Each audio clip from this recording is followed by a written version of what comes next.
So once again, Judaism is in this place of having to kind of recreate itself, much like with the first temple. Now, with the destruction of the first temple. Now, some of the things that had developed with the first temple had continued into the second temple period. So even though the temple was present, they're still kind of engaging in things like, well, it's probably during the time of the exile that synagogue worship develops. And definitely by the time of the first century, we see synagogues.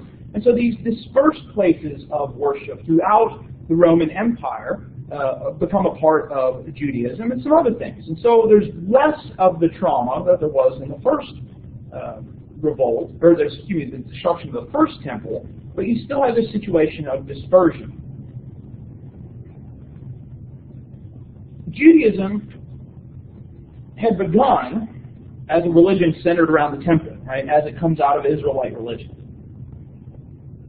But, once again, there's this transition from a religion of sacrifice to a religion of a book, the religion of the Hebrew Bible. Because of the connection between the Sadducees and the temple, right, their power was connected with the temple. When the temple's gone, the Sadducees don't survive very much past that first century period. Sadduceeism dies off. Because the Pharisees had been interested in the law, right? It's not that they denied the temple; that was important, but they had become so focused on the law.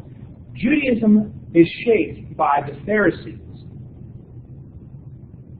but you have these kind of but you have these different schools of Pharisaic thinking.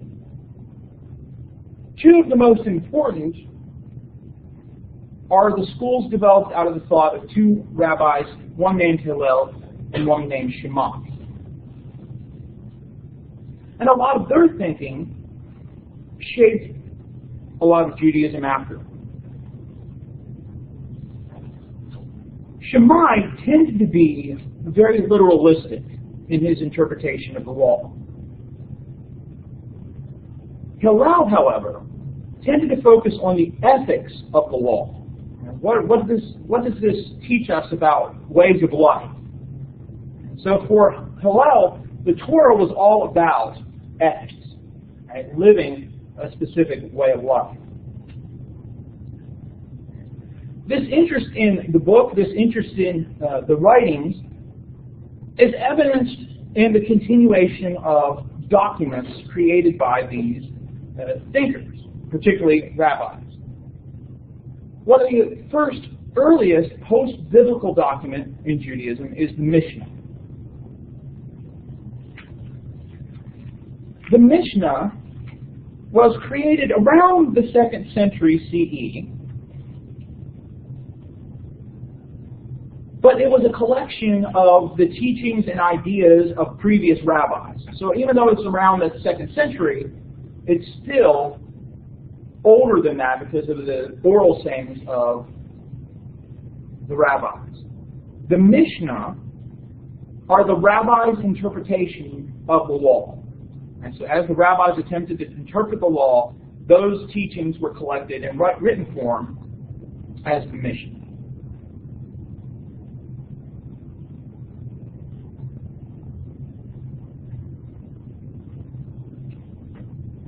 Also important here, developing, there's a picture of the Western Wall, the Wailing Wall. Also important for Jewish worship were the synagogues. And so, with the destruction of the temple, synagogue worship rose to prominence. The term synagogue comes from a Greek word meaning something like gathering together. So they gather together in these places. They're found throughout the Roman Empire. A variety of them have been excavated. And so the interpretation of the law comes to the forefront. Because as we noted, the Torah makes these statements that are very authoritative, but sometimes vague. Specialists of the law, teachers of the law, become known as rabbis. The rabbis were not priests. Right? The rabbis kind of come out of the Pharisaical movement. Essentially, rabbis are scholars or experts in tradition. It was these rabbis who had developed the different interpretations of the law. Much of the focus of the early rabbis was on the importance of religious observation in daily life. How do you make this religion a part? How do you make these laws a part of your day-to-day life? And a lot of the ways they did this was in developing the oral tradition, rituals, rules of conduct. Which, of course, as they're taken to their extremes, is what Jesus is so against during his ministry and all the conflict that comes, is that these formal laws, these rituals, are often given the same prominence as the laws of the Hebrew Bible, the laws of Tanakh. As we've mentioned before, these laws are known as halakhic. They refer to how to interpret the law. And we've seen some of this in the development of the Mishnah. Another important document that comes out of the rabbinical efforts of interpretation is the Talmud. There are two different versions of the Talmud. There's the Babylonian Talmud and the Jerusalem Talmud, or the Palestinian Talmud, from the name Palestine, which was used for this period much earlier than what we think of it today. The Talmud is a combination of two things.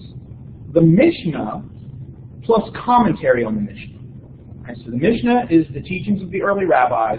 The Talmud is the Mishnah plus interpretation of the Mishnah.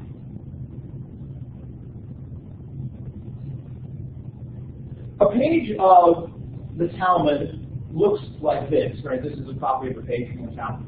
The Mishnah here is the center text, and then the Gemara, or the commentary, are these places outside, right? So the Mishnah, the interpretation of the rabbi. Rabbi Hillel says such and such and such and such. Well, the later rabbi said, well, what Hillel meant is such and such and such and such. Right? And so the Mishnah in the center, and the interpretation of the Mishnah found around in the Talmud. But as we've already seen, one of the things that occurs with these rabbis is there's quite a bit of diversity among them. Right? Shammai thinks laws should be interpreted more literally. Hillel thinks it should be interpreted more ethically. And that's just two. And so the rabbis didn't always agree. And there were much debate and diversity of opinion. But for the rabbis, and for a lot of Jews at the time, looking to the rabbis, it wasn't the lack of agreement that was important, was the give and take of logical argument. Right? You had to logically make your case. That was the important role that came out of the diversity of rabbinical interpretation. A lot of the focus of the rabbis' teachings in these early years was on purity. How does someone keep her or his way pure before God? Predominantly his, because the rabbis were focusing on men. Plus, you're trying to make some of these ancient rules, some of which aren't followed anymore because you have no sacrifices. How do you make them applicable in a modern context? The rabbis in their interpretation often talked about what they were doing as putting a fence around the Torah. The idea being, you don't want to break any of the commands, but you want to interpret them in such a way to make sure you're not going to break the commands. And so the list of, this constitutes work is an attempt by the rabbis to make a fence around the Torah so you don't break the fourth commandment. Do no work on the Sabbath. Some Orthodox Jews who are the descendants of this rabbinical interpretation today will have two separate kitchens, one for meat and one for dairy. Because there's a command about not boiling a young goat in its mother's milk, which probably had something to do with ancient Canaanite practices that they weren't supposed to follow as they went into the land. But in order to make sure you didn't break that command, this rabbinical interpretation developed of you don't eat meat and dairy together. And so having a cheeseburger is not a good idea if you're an Orthodox Jew. And so you want to keep those ingredients separate. And of course, as society has developed, has modernized, other traditions have developed as well. Orthodox Jews, for example, will not drive on Sabbath. And the reason they won't drive on Sabbath is lighting a fire is work. And the first thing you do when you get in your car is you stick your key in the ignition. Right? And so it's considered to be doing work because you're creating fire. Right? So you don't drive on Sabbath. You have to live close enough where you can walk to the synagogue. In heavily populated areas of Orthodox Jews, like New York, other places like that, on Saturday they have Sabbath elevators. I mean, they're there all the week. It's not like they bring them in. But Sabbath elevators stop at every floor on Sabbath, where you don't actually have to press the button to make the elevator go, whereby you're working. Right? And the whole idea about all of this is making sure you don't break the law. This is also why we don't know what God's name actually is. Because in Hebrew, the name of God was populated with vowels to remind Jews reading the text not to say God's name, but instead to say the word Adonai, which is the Hebrew word for Lord, and which is why we have Lord in lowercase or all caps in our modern traditions. So we don't know what God's name is, because the rabbis wanted to make sure that you didn't inadvertently misuse God's name. Which is why you still see Jews today, and other people adopt it, but it's predominantly Jewish, the G-D when you're talking about God or writing the term God. Right? It's all of this trying to make sure you don't inadvertently break one of the commands.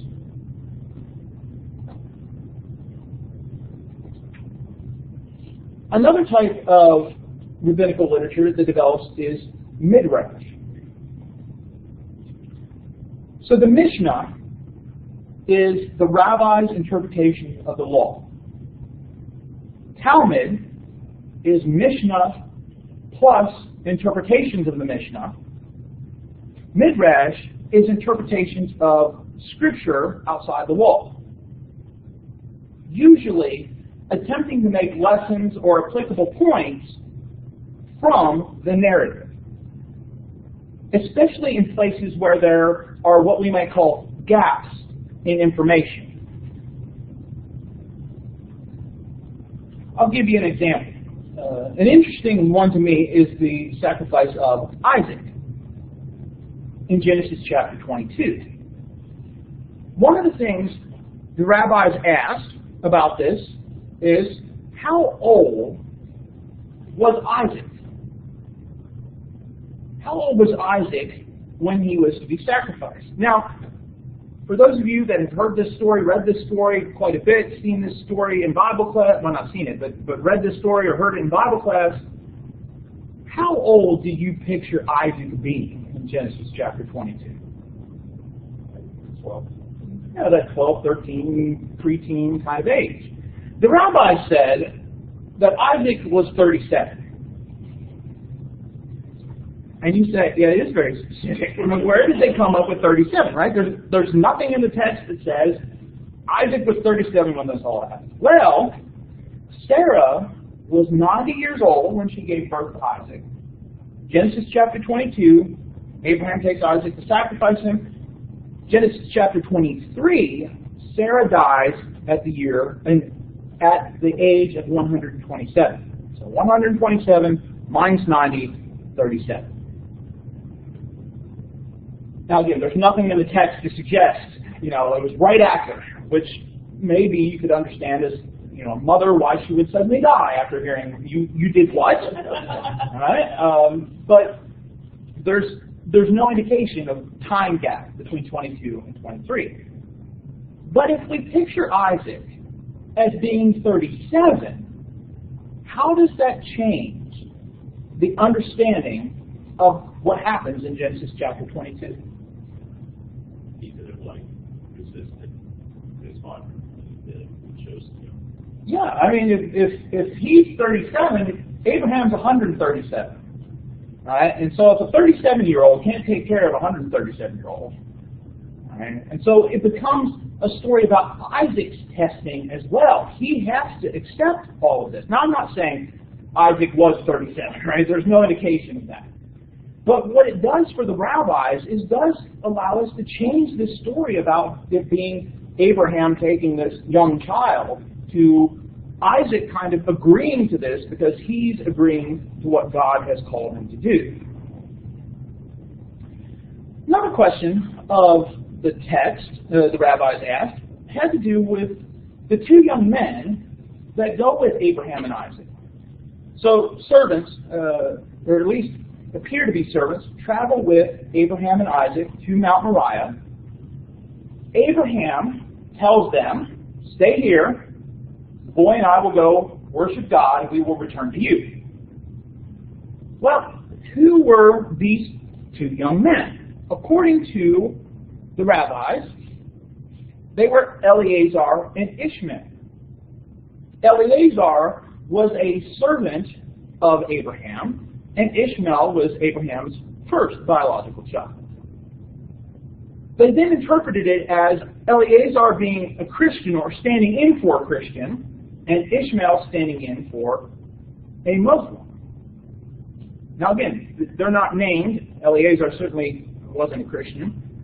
But because of interpreting in this way, this text now becomes a comment on the superiority of Judaism in contrast to Christianity and Islam. Right? Again, nothing in the text that says that. But you wait here, we will go worship God. Right? So there's that recognition of the connection to Abraham, but there is this kind of distancing of who's closest to God. And so what we have here in Midrash is adding the elements that were not in the author's intention. Right? As these documents were written down, they weren't those kind of comments. Certainly because Muslims didn't exist when these texts were being written. And so it's only after Islam as a religion that rabbis are reading that back into the text. But the feeling you have is this kind of imagination that the rabbis are investing into the text to try and make out some points that go beyond. I have another example that I'll talk about in the recorded video that is a rather interesting one as well, but we'll go ahead and stop there.